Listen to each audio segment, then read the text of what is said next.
Our family's out of comfort zone journey began at the Curry Kitchen, which is located on 3rd Street in downtown Muskegon. This award winning restaurant is relatively new and very diverse for Muskegon County. It is our first Indian restaurant and it is healthy, which is a nice change for us. Muskegon typically is a hamburger and fries type of place. My family is used to healthy home cooked food that is non processed. The most ethnic food we eat is Mexican food, in which I love enchiladas. Typically, we eat a lot of veggies, salads, and healthy protein. My daughter is typically fearful of unknown foods, as is my husband. My son is more adventurous like myself, as he is interested in cooking and is not afraid to try new things. Seeing that I am a social studies teacher, I have always tried to influence my children from a global perspective, but I have never pushed them to try ethnic foods. There is very little opportunity to do this in Muskegon. I often bring up Spain to my daughter, as we will be going there on a school trip in the near future. Spain is a seafood haven, and Ireland gets uncomfortable just thinking about dinner time in Spain. I knew this ethnic trip was going to cause a bit of anxiety. Needless to say, Ireland and my husband are not happy about my choice to go to the Curry Kitchen. As I recall, Gary bargained with me that he was able to go through a drive-through after the meal because he was not going to eat the food, as it was too spicy and he would rather eat roadkill. Garrus is the only open family member. He is willing to try new foods with a positive attitude.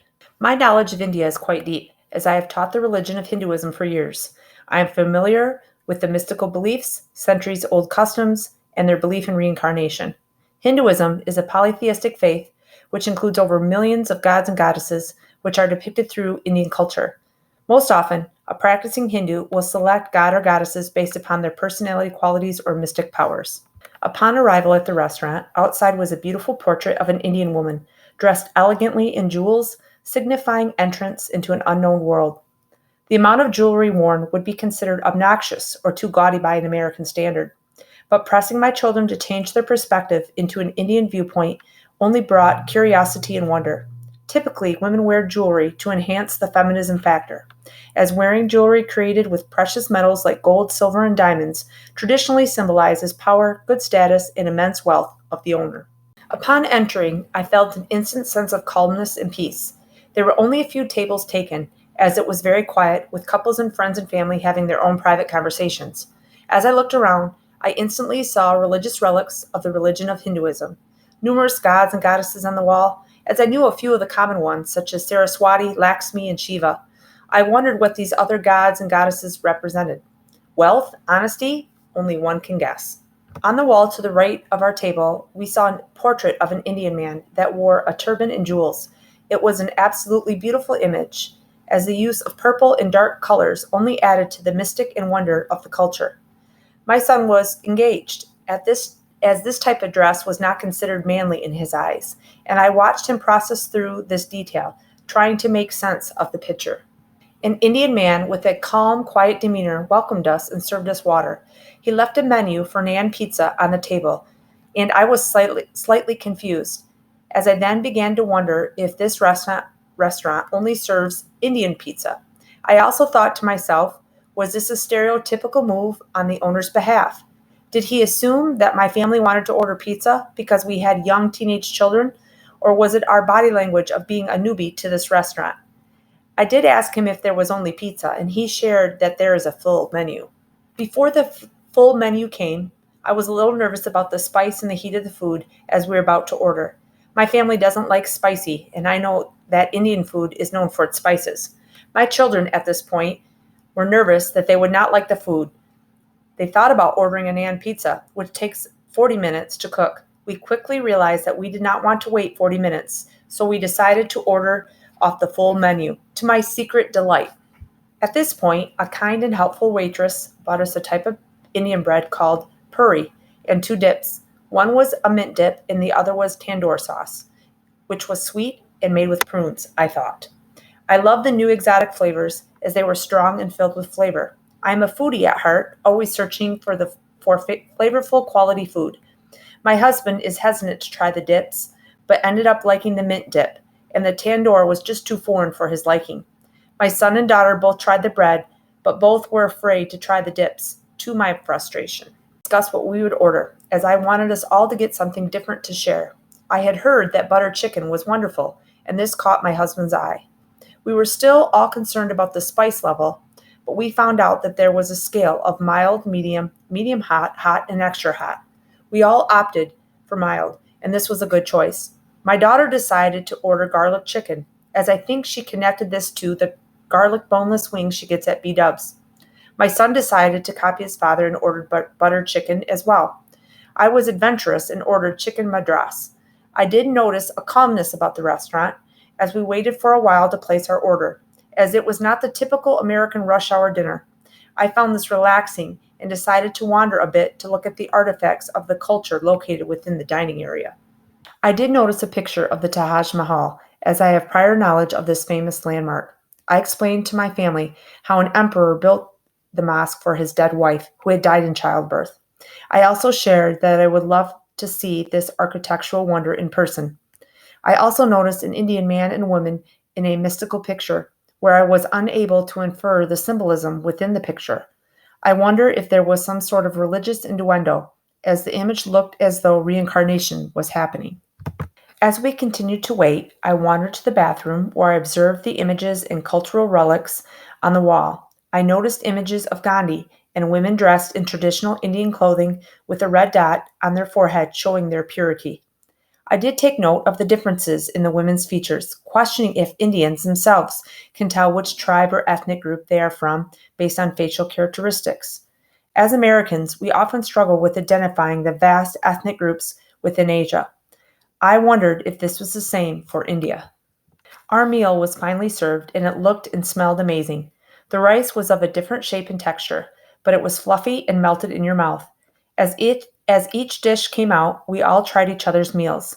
The butter chicken was really red, almost looking like it was flavored with red food coloring. My son noticed this, as I will not allow him to have dyes, but I explained how the spices flavored and colored the food. Ireland's garlic chicken was delicious, as it was covered in a batter of some sort and fried, then to be covered with a sweet and spicy garlic sauce. It was delicious, and she compared it to the garlic wings at B Dubs with more of a kick and intense flavor. Gary absolutely loved his butter chicken. He was eating and saying very little, which tells me a lot. He stated how good his meal was and continued to eat his plate and some of Garrison's meal. Garris also liked his meal, but I wish he could have ordered something different, so we could have tried 4 of the dishes instead of 3. My chicken madras was out of this world. It was filled with cumin and tender chicken. It was heavenly on top of perfectly cooked rice. We were all enjoying ourselves, commenting on how good the food was, and eating to our heart's desire. Upon leaving, we all agreed to come back. We were full of healthy, flavorful food that made us feel good after eating out. I knew my family had grown from this experience, and my husband solidified our cultural night in his statement that this place had the best food in Muskegon. We agreed we were all going to come again very soon. We even agreed to try a Greek and Spanish tapas restaurant in GR this summer. I watched the typically closed palates of my family members open themselves up and try new spicy foods of India, which in the end resulted in a learning experience where India did not seem so foreign or different, where good food is valued and respected, opening up a line of communication between cultures. This project helped me to take in the Indian culture to a deeper degree, as I was no longer only teaching it, I was experiencing it through a wonderful dining experience. McMillan and Edwards state in their 2000 article, Why Does Joshua Hate School but Love Sunday School? It is the teacher's responsibility to be knowledgeable enough to recognize when a student is struggling academically and emotionally.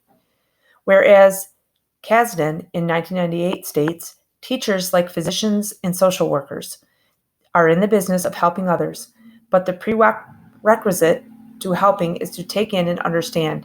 She further contends that teachers should seek out to find out about their students' cultural background.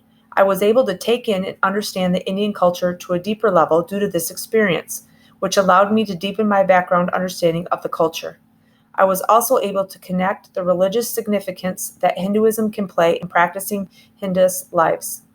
If Indian students were to enter my classroom, I feel as though I would not be starting at ground zero, but on a level in which I could understand some cultural realms of their faith to build my relationship with my students that could only help me to learn more in the future.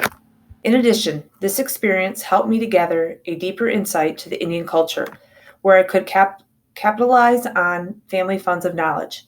Traditional Indian food, Hindu rituals and traditions, and religious beliefs could be shared by the families, only to open up Reese Puffer students to a global world of humanity. Seabolt in 2018 states in her article, Capitalizing on Funds of Knowledge to Support Family Engagement, that it is important for teachers to nurture relationships between the school and family by drawing from a family's fund of knowledge. She further states that educators should acknowledge cultural knowledge, which can facilitate opportunities to draw from and incorporate families' strengths and cultural values into new modes of communication and engagement. As this class is holistically coming together, I understand that I need to get to know my students and families to a deeper level, where I can begin to understand their perspective and learn how to better connect and engage with them in the process of learning. This may include a night out at the Winston Racetrack, a bingo hall, or a bowling alley.